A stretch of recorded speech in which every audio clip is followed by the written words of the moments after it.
started, even though this says one of the channels failed. Okay. All right, guys, it's been a while. I have to tell you, I am so tired. I was trying to describe it. I'm like systemically exhausted. And I am not trying to get you to feel bad for me, like, oh, wow, it's so bad here, because I know it's worse elsewhere. I know it's worse elsewhere. I'm just saying that is my excuse for not being on live lately. Just doing a lot of other things and whatever. But anyway, we had some excitement today in the midst of a quote unquote ceasefire. And we have so much. Superman? Superman? Yeah. No, I'm not putting that on because then it's going to be louder than this. Anyway, I just want to welcome you here tonight. And I'm going to tell you, there is constantly so much news. But the truth is, like, some of my hesitation is it's just so back and forth. It's so much like, honest, like one day Trump says this, the next day he says that. They're talking about a possible ceasefire in the Gaza war. You know, as somebody asked a really great question in the last live about the, does the ceasefire with Iran mean that there's a ceasefire also like Gaza and a hostage deal and this and that? No, nothing. No, it doesn't. And then they're saying, oh yeah, Trump has been saying for a week now that within a week there will be a deal, to end the Gaza war. And then I even saw an alert tonight that he's pressing Netanyahu I'm very tough with him. To make a deal, whatever. But what did we have just now? Right here, critical news alert. In the next few minutes, rockets, sirens are expected in your area. So here we are in a ceasefire, and life has arguably gone back to normal. I actually have an issue with this going back to normal. Like, I think it's not normal to go back to normal within like from 100 miles an hour to zero, like you 200, where we were flying at 200 miles an hour and then suddenly like breaks, zero, go back to work, go back to school, whatever. I think it's like psychologically like insane. I actually I interviewed a psychologist and I asked him, I was like, I'm wondering what you think. I don't think this is normal. And he goes, no, it's crazy. It's crazy. So we have a ceasefire. And so we get this alert, and literally, do you remember, guys? I said, who will join us for Raia's my daughter, her virtual graduation? Because she's supposed to graduate from elementary school and she's not going to because of this and that. Well, guess what? They went from everything shut down to everything's back on. So the graduation was back on. And honestly, like, I have been running, like, we went from 200 miles an hour to another 200 miles an hour in a different direction. Like, we went from here to there, and she had a graduation. So in that case, we didn't have a graduation here because we had a real one. But tonight we went out for dinner for her graduation. With the family. My parents are still stuck here, and Tony's mom. So it was perfect because like we had like the whole immediate family. And so that was really special and unexpected. So that was great. So while we're sitting in a restaurant, because everything's back to normal, she had the literal graduation was it Sunday night? What day is today? Today is wow, guys, it is like nonstop. Today's Tuesday. And on Sunday, she had the graduation ceremony. And so we couldn't do yesterday. So we did today. And while we're sitting at the restaurant, we get this alert. There will be, first of all, wait, let me back up. First alert. There are sirens in southern Israel around the Gaza envelope. And I'm like, no way. I still don't know if those were, maybe I'll find out now, if those were, what do you call it? False alarms. I'm going to find out. And then I'm like, oh, well, it's either a false alarm because that happens a lot because there's so much fighting in Gaza still, like I mean, I can't do them, like, I can't look at the map and say, but I saw a map of the of Israel's military operations in Gaza, and it looks like 50% of Gaza. It literally looks like 50%. But so that, okay, but so you can, that a lot of things it can trigger an alarm. But I don't know if it was a real rocket or not. And then, all right, so whatever, that's normal. And then we get this. We got this while we're sitting in a restaurant, and I'm like, no way, I don't believe it. But it was from Yemen. It was from the Houthis. So you guys are asking. I see Adam's asking and Jacob's asking. They detected a launch from Yemen from the Houthis, and that. And we had, and then I'm telling you, we don't get sirens in Jerusalem. It's very, very rare. We actually got sirens from Jerusalem, and we're like sitting in a restaurant, we're like, no way. Like, we're not getting up now. We're not going, no way. Sure enough. And the restaurant, they asked us to go to the back, to the safe room. The staff stayed outside. There's not enough room in the safe room for an entire restaurant of patrons. And it wasn't even full. The restaurant was not full, and they still didn't have enough room. In any case, I didn't even check the news to find out what happened. I don't think there's any big news from that. I don't think there's a report of injuries. I'll check to make sure. Let me see. What does this one say? 2 rockets. So the Hamas did fire rockets. You can say hi, Daniel, instead of just talking in the background, or you can go to bed because it's like 1:30. Now go to bed. Very good. So yes, 2 rockets. Apparently, don't take this as gospel because I haven't verified. 2 from the, what do you call it, Hamas, and 1 from the Houthis. Houthis are like 1,500 miles away or so. So crazy, actually crazy, because I was thinking about it, and I really was like, I got to get back on the live. I got to get back on, but we had such crazy things. By the way, hi to you guys. Thank you so much. Everybody's saying hi here. Daniel should be going to bed, but he will not while we're still on. No, he just clarified that. Yes, no. So anyway, yeah, there's so much going on. But I have a problem. Could you put it lower? I have a problem with what's going on, because what's going on is we're rushing toward a conclusion, and then we're putting on the brakes and going another direction. And I'm not really sure. It's all very hard to keep up with, in terms of, it's not hard to keep up with.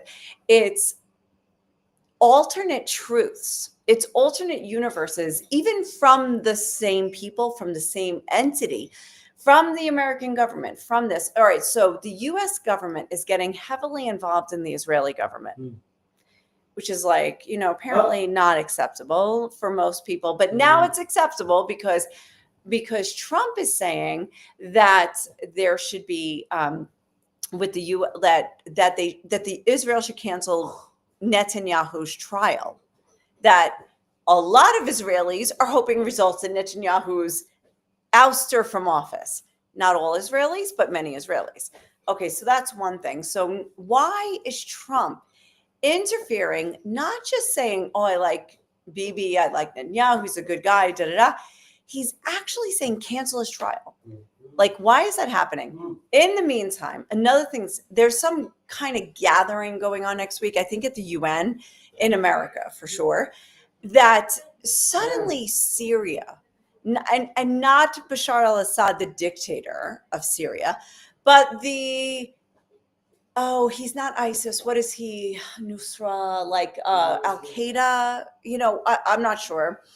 Horrible Islamic terror group, Al-Julani, who is now the leader of Syria, HTS, the Hayam, Tahrir Shams, I don't remember the name. HTS is the English abbreviation for his terror group. For his organization.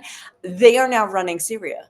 And suddenly, without even mind you, this was November. They're not even a year in power. They just kind of rolled through Israel ceasefire with Hezbollah, and then suddenly the rebels in Syria just kind of parade through and like take over Syria, slaughter the minority groups they don't like the Alawites who were associated with Bashar al-Assad, and also now Christians, by the way. Also, there was a terror attack um, on a church just recently. I think there were almost 20 people killed. I don't know the final numbers of that disaster, right? They are being invited into the fold of peace treaties with Israel. Something so interesting. There's so many interesting things, and it's like I don't know what to do. It's like there's no one theme. There's a million little pieces floating around. So excuse me, I'm going to the notes that I put together, um, because there were some interesting. How far do I have to go back? This is how much I haven't done a live lately. Okay, so they talk about like the aerial supremacy that Israel achieved over Iran during that 12-day war, which Israel still, by the way, well, no, sorry. There are still bombings happening in Iran. Nobody knows who it is, and nobody's saying anything. And like I said, there was a what do you call it? A ceasefire with Hezbollah, which is based in Lebanon, and they're an Iranian proxy, and they were bombing Israel as much as Hamas was, if not more. But there was a ceasefire in November, again, separate from the ceasefire with Gaza, which has not transpired. And then it was right after the rebels took over, but in Syria. But in any case, Israel has not fully withdrawn, or maybe they have now, but they didn't for months, even though they were supposed to. But they are still to this day, to this literally today, attacking targets in Lebanon, Hezbollah targets. So so the ceasefire was supposed to be the complete withdrawal of Israel from Lebanon, and yet nobody's saying anything.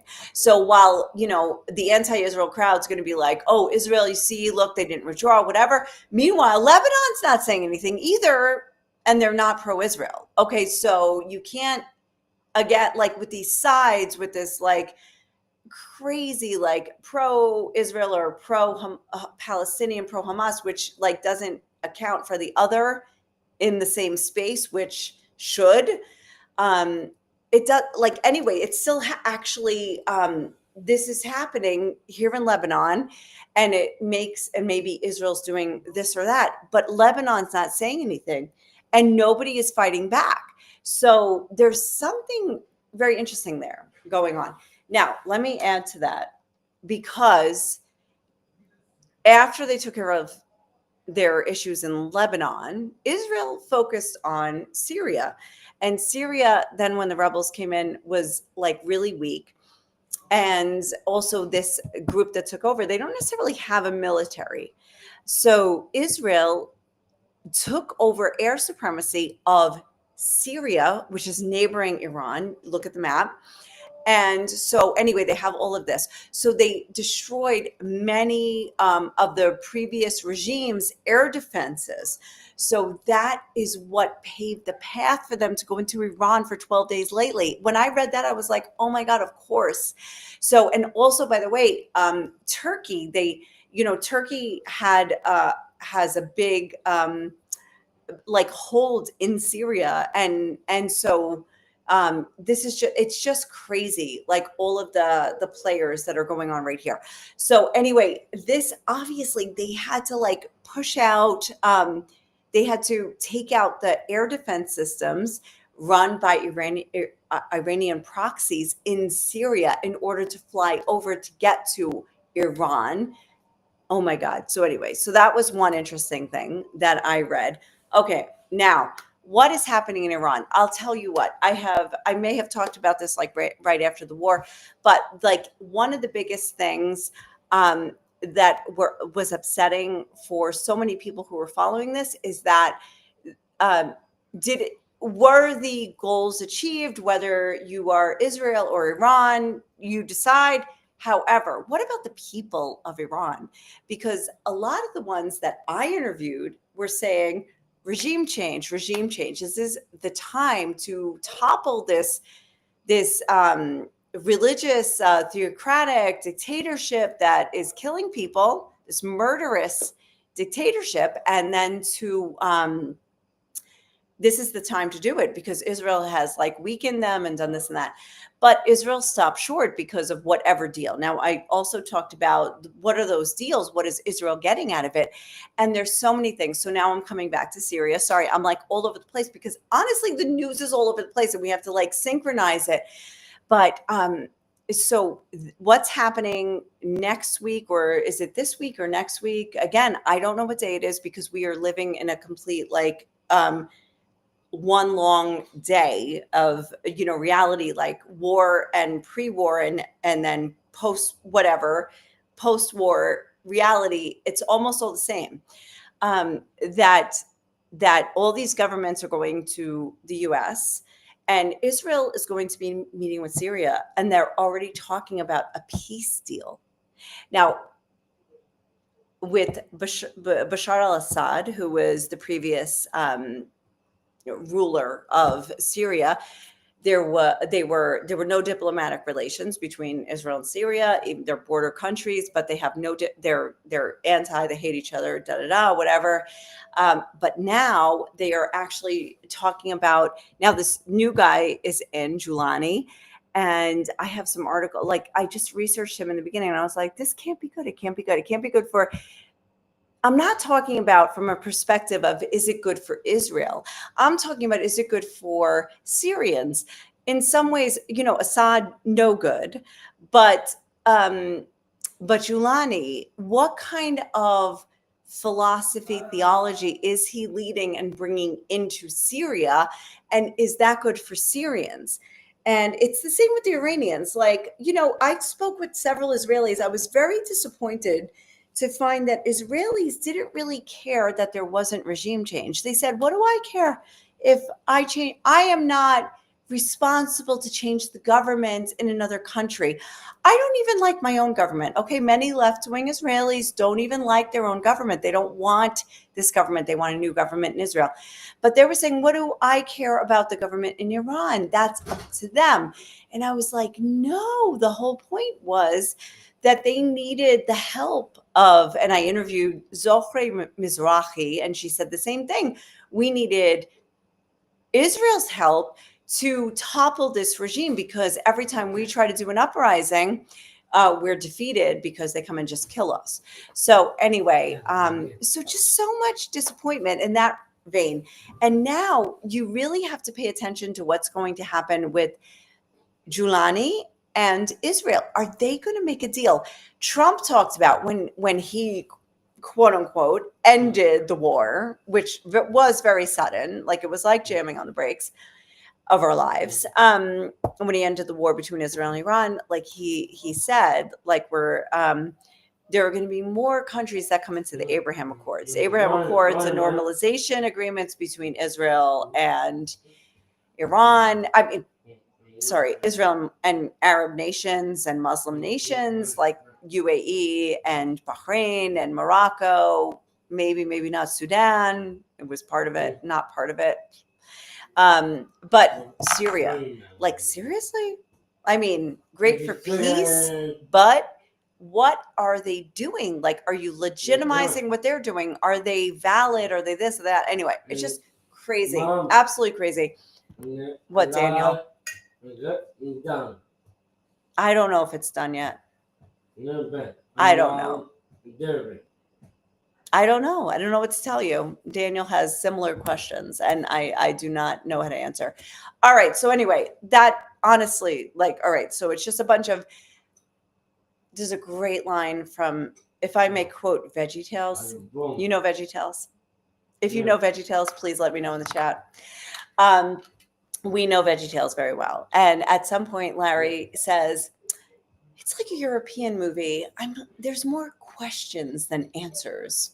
And I'm like, yes, exactly. So we are watching, like as opposed to an American movie, which has a very clear beginning, middle, end, and a hero. Wow. European movies tend to have like more questions than they have answers. They're very philosophical and thought provoking, and yet they let you decide on your own, which means maybe there's no decision. So that's how I feel. Okay, so now, did America and Israel weaken the Iranian nuclear program?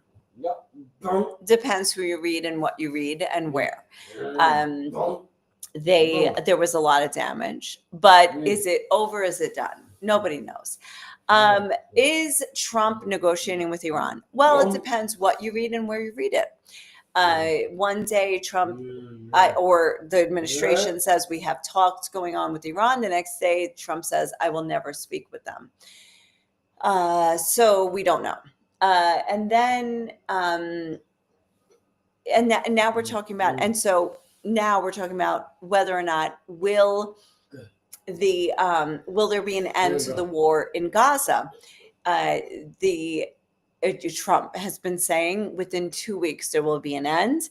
A Hamas spokesman said recently there is currently no agreement on anything that would bring us to a closure. Meanwhile, there are still Israeli attacks every day. There are still apparently rockets in Hamas's arsenal. And they are able to, they have killed a few soldiers in the past week. Civilians still victims of bombings, victims of shootings at the humanitarian aid stations. Superman? Yes. If Superman could come here, that'd be great. And Daniel's like right now into the classical music version of the Superman song, dun dun dun dun dun dun dun. Anyway, okay, so by the way, thank you guys all for tuning in live. I mean, I've seen your quotes, and I'm trying to like keep going before I get distracted, because once I go off this rail, I'm going to go off the rail. But hi, Walter. Hi, Tammy. Hi, Adam. Hi, Jacob. Hi, Panina. And I think there's more people, but I'm sorry. It's like, and Kathy. Oh my gosh.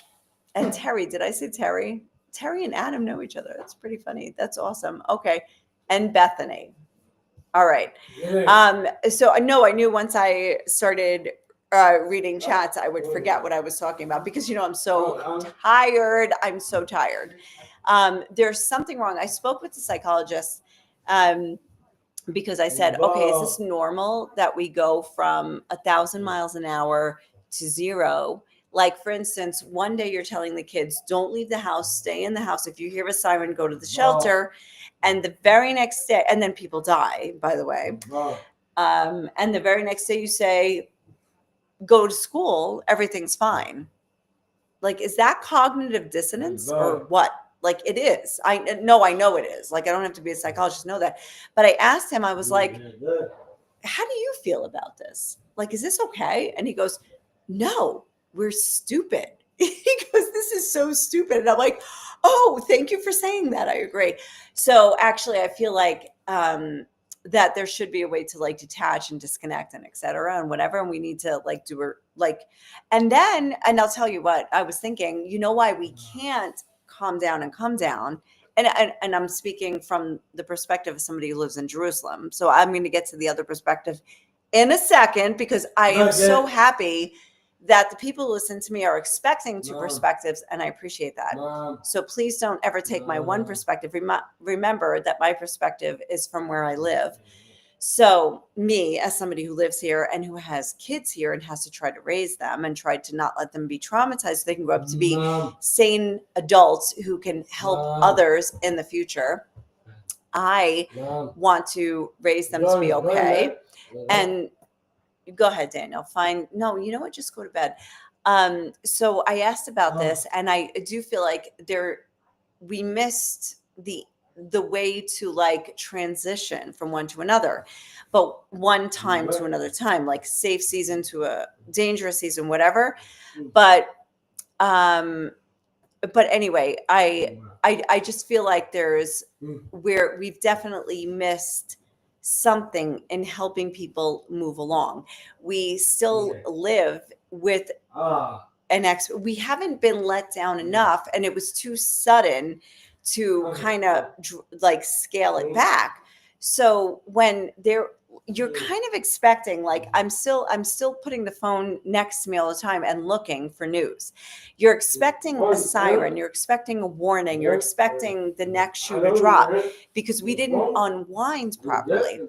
And that's the way people are living, and that's here. Now I know there's going to be, I have listeners from all sides, which actually like I said, I really appreciate that, because they're saying, well, you have first world problems. At least you have warnings and at least you have shelters. And that's very true. So I always think, what about somebody who lives in Gaza? And I have no idea how they ever deal with this trauma. Somebody I spoke with yesterday, we were saying it's generations of trauma from the past, and it will be generations in the future, because you've got 3 or 4 generations currently living in Gaza. And like the kids who are living now, who have lost parents or who have lost siblings or have lost their own limbs, they have got scars for life. And they're young. So what happens when they are grandparents? I mean, this is like generational trauma, and I don't know how they get over it. I'm merely talking about how we lived our lives from June 24th till today, I think is July 1st. And we lived expecting the next siren, and we finally got it. So we're justified in our anxiety. I'm not anxious, but like we're justified in our anxiety. But I can't imagine the people who don't have the privilege of a shelter or a siren in advance, and or are just living a completely different reality. Now, okay, anyway, let me tell you, I'm going to read you a story, because I do want to, I think this is very important. I am subscribed to somebody from who has an outreach in Gaza. It's and is able to get humanitarian aid in there. And I want to read you a story about the people who are contacting him. Okay, so he writes, before the war, life for this Christian family in Gaza, mind you, I'm going to add, there were only 1,000 Christians in Gaza of the 2 million people before October 7th. So now there's a little bit less, fewer. Life was simple and joyful. The father worked at a local church. The mother taught at a cultural center. Their children were thriving, attending school, playing basketball and soccer, reading books and drawing. Every evening, the family would reunite after work and school, share a home-cooked meal, and visit relatives or go to the market. Then everything changed. The day they fled their home was filled with panic. Explosions grew louder. Neighbors ran in every direction. They grabbed only the essentials, important documents, a few clothes, and food. The children clutched their favorite toys and school books as they left behind everything they'd ever known. Now they live in a church that has become a shelter for the displaced. Conditions are dire. Food is scarce. Clean water is limited. And the cost of even the most basic supplies is out of reach. Like many others, the family has endured loss, illness, and deep psychological trauma. Yet amid all this, they cling to hope. And one of them says, we believe in our Savior, Jesus Christ. We trust that after every darkness, there is light. Their greatest challenge now, helping their children feel safe. How do I comfort them when I'm shaking too? How do I give them a sense of normal when nothing is normal anymore? Their dream is simple, that our children grow up in peace, get an education, laugh without fear, and chase their dreams freely. I believe in them. I believe they are the generation of change. And then the author of this piece goes on to write, this is just one story. And he talks about this ministry is supporting 200 Christian families in Gaza, and they're each carrying their own pain, trauma, danger, worry, anxiety, resilience, and hope. While their stories share many similarities, their needs are not all the same. Some families have lost everything. Others are in slightly more stable situations, but still face daily uncertainty. And anyway, I read that, and I have to say, we always have to be mindful of what is happening, and not just, it's hard to know what else is that. You don't know what you don't know. You don't know what is possible to know, what's out there that might be out of your reach or out of your knowledge, out of your information zone. But I'm trying to stay aware of this information zone because I think it's really important, because I see what's happening here and I can't imagine what's happening there, which is not so far from here, and what will be needed. I have done many articles about what is needed here and what sort of what the psychologists say, what the counselors say, what people are expecting on a psychological level. And I always think, okay, if that's this, what is that? And one does not invalidate the other. And by the way, you need both to be functioning well in order to eventually come to some sane and logical agreements and diplomatic conclusions for the future. So very, very important. Anyway, I think that's all I have to say. There's probably so much news. If anybody has any questions, now would be the time to ask, because I'm just going to check this one other thing I had. Just checking that. That one is old news already. 2 minutes and it's old news. It's like a concert going on out there. I don't know if you can hear it. It's a little eerie sounding. I have the updated. By the way, Daniel is completely, you can't see Daniel right now, but he's like lost it. Daniel, go to bed. No. No, of course not. Why would you do that? Why would you do that? There's still the humanitarian aid disaster, but I don't have current details about that. This is a little bit old news. This stats I have just about like wrapping up what Israel did in Iran was 1,500 Air Force missions, 600 refuelings in the air, 1,400 jet strikes, 500 drone strikes. The furthest attack was 2,400 kilometers. You're going to have to figure out what that is in miles if you need to, because I ain't doing the math right now. I can tell you it's more than 13, but 1,300. That's only because if you run marathons in another country, you have to know the difference. Otherwise, you're going to suffer one way or the other. And they say 11 nuclear scientists were eliminated, 30 senior officials, but the regime wasn't toppled, so who cares? Anyway, so who cares in the end, right? Okay, so anyway, I am going to end this, but I just wanted to just get on and say like that we went back into life like fully insane, as if nothing happens, and then we had to comply with that and like go to graduations and bring the things that you said you were going to bring to the graduation, and go shopping and do this and that, and it was a little bit insane. But so anyway, but after tonight I was like, okay, you know what, things just are still happening, and let me get back on and talk about it. So anyway, it's just it's weird. It is an alleged ceasefire. It's about to be allegedly more peace agreements between Israel and some countries that are a little bit maybe like whatever, I don't know. And oh my God, they're playing Uno over there. And when they play Uno, like violence occurs. Oh my God. Wow. Okay. And all right. So peace agreements. And then ultimately, the most important thing we need to pay attention to from this whole thing is what is happening in Gaza, and is the war about to end? Because that is literally like what we're waiting for on the news.